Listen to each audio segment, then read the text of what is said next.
MS Excel सीखने से पहले हमें पता होना चाहिए कि एक्सेल में क्या क्या होता है। एक्सेल में गणना कर सकते हैं, ठीक है, जैसे हो गया जोड़ना, घटाना, गुणा करना, भाग करना, और कोई भी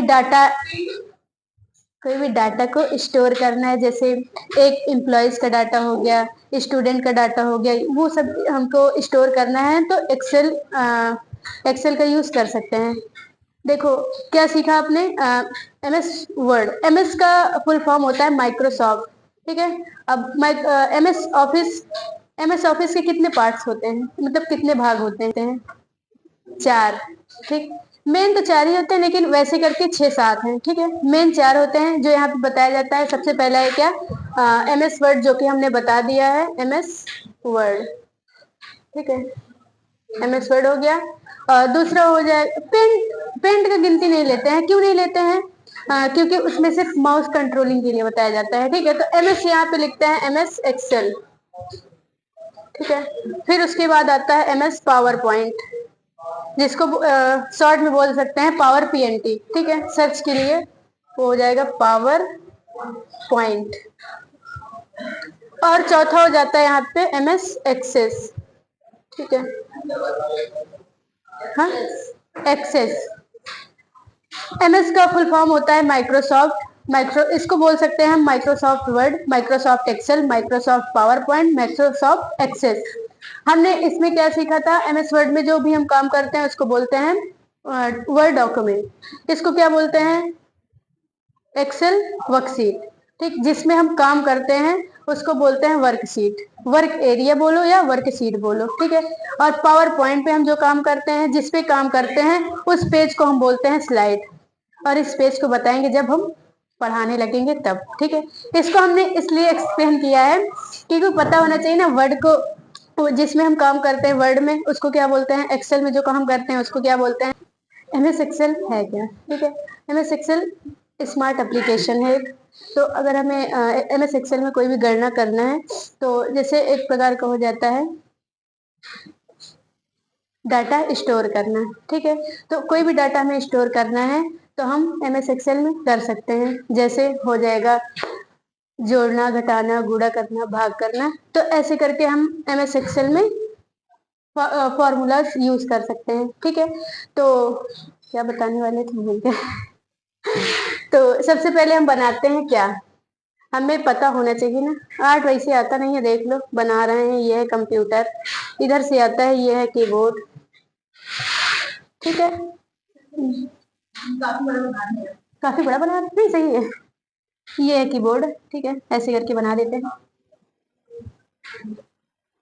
अरे अच्छी बात है, उतना अच्छा आर्ट नहीं किए है ना, इसलिए इधर से निकाल देते हैं माउस।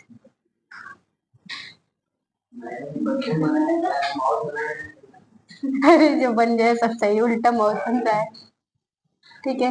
ये हो गया, यहाँ पे स्क्रॉल बटन होती है, माउस बन गया ना, लग रहा है कि नहीं? अरे सब सही है, ठीक है। समझ लो ये हमारा डेस्कटॉप है। हम यहाँ पे ओपन किए हैं क्या, MS एक्सेल। तो MS एक्सेल में ये होती है ऐसे, और ये होता है ऐसे, फिर उसके बाद ऐसे हम बना देते हैं। एक्सेल ओपन कर देते हैं, ठीक है। विंडो आर किया यहाँ से। अब हमें यहाँ पे क्या करना है, एक्सेल ये ओपन कर दिया, ठीक है।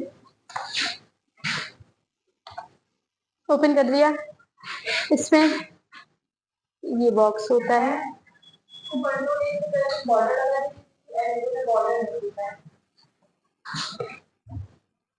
जी मैम आपका हुक्म सलाखों पर। दिखा दिख रहा है ना। ये हो गया, ये पट्टी हो गई। उसके बाद ये होता है हमारा वर्क एरिया, ठीक। ये सबसे ऊपरी भाग को इसको क्या कहते हैं, जो हमने MS वर्ड में बताया था, सबसे ऊपरी भाग को क्या कहते हैं, टाइटल बार, ठीक है। तो यहाँ पे हम लिख देते हैं शॉर्ट में टाइटल बार, लिख दे। अच्छी बात, बार लिखना पड़ेगा, टाइटल बार। अब MS वर्ड में अलग है, इसमें अलग है। तो सबसे पहले इसमें टाइटल बार हो गया। दूसरा आता है मेन्यू बार, जो कि यहाँ पे रहता है, इसको बोलते हैं मेन्यू बार, ठीक है। उसके बाद है इसमें रिबन बार, जिसमें रिबन्स रहते हैं, जैसे कि ये, ठीक है। ये है हमारा रिबन बार। जैसे मेन्यू बार में कौन टैब्स होते हैं ना मेन्यू बार में, होम टैब हो गया, इंसर्ट हो गया, ड्रॉ हो गया, पेज लेआउट हो गया, फॉर्मूला, डाटा। और एमएस वर्ड में देखो तो उसमें चेंजेस रहता है ना। तो मेन्यू बार में कौन कौन से टैब्स रहते हैं, ये हमें याद करना रहेगा कि कितने टैब्स होते हैं। इसमें 9 टैब्स होते हैं, ठीक है। मेन मेन 9 टैब्स होते हैं। तो ये मेन्यू बार में टैब्स होते हैं 9। कौन कौन से? Home, insert, page layout, formula, data, review और व्यू, ठीक है। तो मेन्यू बार में टैब्स आ जाएंगे, और जो भी टैब्स हम ओपन किए रहते हैं उसको बोला जाता है रिबन बार, ठीक है। रिबन बार क्या? हाँ। फिर उसके बाद नीचे आता है, यहाँ पे रहता है फॉर्मूला बार, ठीक है। इसके नीचे जो पट्टी दिखती है उसको बोला जाता है फॉर्मूला बार। जो भी हम फॉर्मूला इसमें एक्सेल में लगाए रहते हैं वो फॉर्मूला बार में क्या होता है? शो होता है, ठीक है। उसके बाद मेन आता है ये हमारा वर्कशीट, ठीक है। एक्सप्रेस शीट जो भी बोल दो सही, ठीक है। ये हमारा हो गया वर्कशीट, ऐसे ऐसे रहता है उतना अच्छा डिजाइन नहीं, समझ लो ये वर्कशीट है, उसमें अच्छे दिख रहा होगा, ठीक।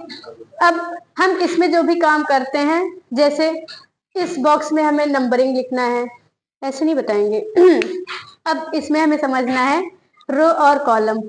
हमने पहले बताया था ना रो और कॉलम को काउंट करना, तो वर्तिका मैम का क्या था रिएक्शन की मैम रो और कॉलम क्या है। तो हम रो और कॉलम समझाना चाहते हैं, देखिए।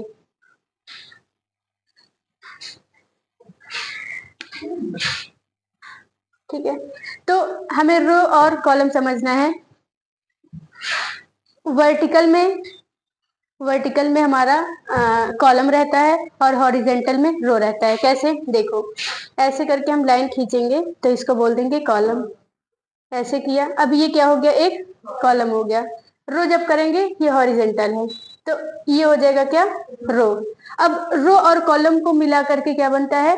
सेल, ठीक है। जैसे हम यहाँ पे बना ही देते हैं रो कॉलम, ऐसे ये हो गया रो और कॉलम। अब रो और कॉलम को मिला करके तो सेल बन गया। अगर हम सेल को मिलाएंगे तो क्या बनेगा हमारा?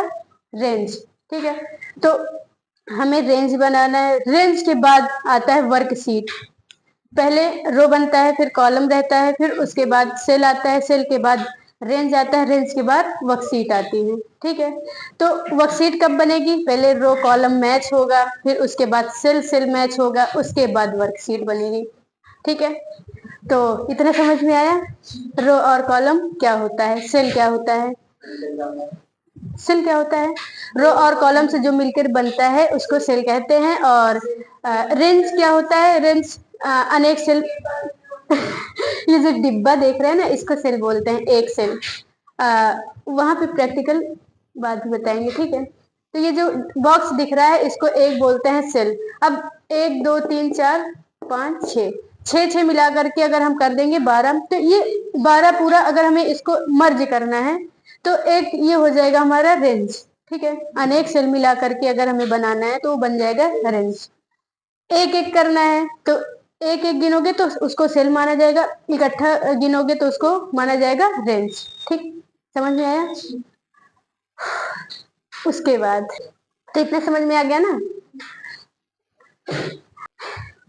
हाँ, रो किस फॉन्ट में रहता है और कॉलम किस फॉन्ट में रहता है ना।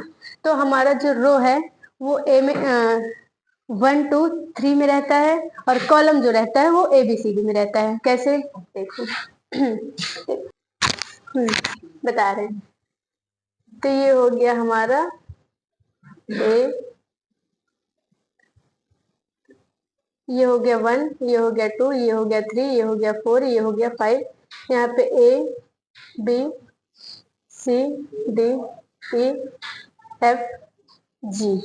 ठीक, ठीक है। ये हो गया हमारा क्या? कॉलम। ये हो गया हमारा क्या? रो। अरे मतलब ये हो गया, और इसको गिना कैसे जाएगा? ये देखो, ये जो हमारा है इसको क्या बोलेंगे हम? रो बोलेंगे ना। अब ये जो बॉक्स है ऐसे करके इसको क्या बोलेंगे हम, कॉलम। बट ये जो ABCD है इसको उल्टा गिना जाता है इसमें, ठीक है। अब यही पे डिस्टेंस होगा कि रो कौन सा कहेंगे और कॉलम। तो हम अपने हिसाब से समझ सकते हैं कि जो रो होता है वो क्या कहते हैं नंबरिंग में रहता है, और जो कॉलम होता है वो अल्फाबेट में होता है, ठीक है। न्यूमेरिक में रो होते हैं और अल्फाबेट में कॉलम होते हैं, ठीक है। तो रो और कॉलम कितने होते हैं, रो हमारे होते हैं 10,48,576। तो हम लिख देते हैं, नहीं तो भूल जाओगे हम खुद ही हम बोल दे रहे हैं, लिख लो, ठीक है। रो की संख्या होती है 10,48,576 और कॉलम की 16,384। 10,48,576 रो की संख्या होती है और कॉलम की होती है 16,384। कॉलम की 16,384 और सेल का तो अनगिनत है, ठीक है। सेल का अनगिनत है, हम खुद ही नहीं गिन पाते हैं सेल अनगिनत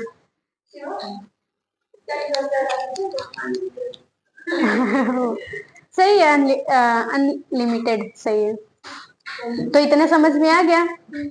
introduction of Excel. Excel Microsoft Office का एक भाग है, ठीक है। एक्सेल माइक्रोसॉफ्ट ऑफिस का एक भाग है।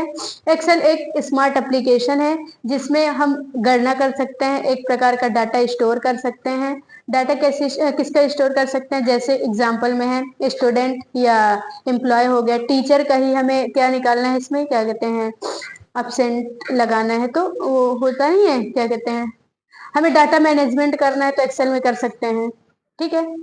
तो इतना समझ में आ गया, आज के लिए इतना काफी है।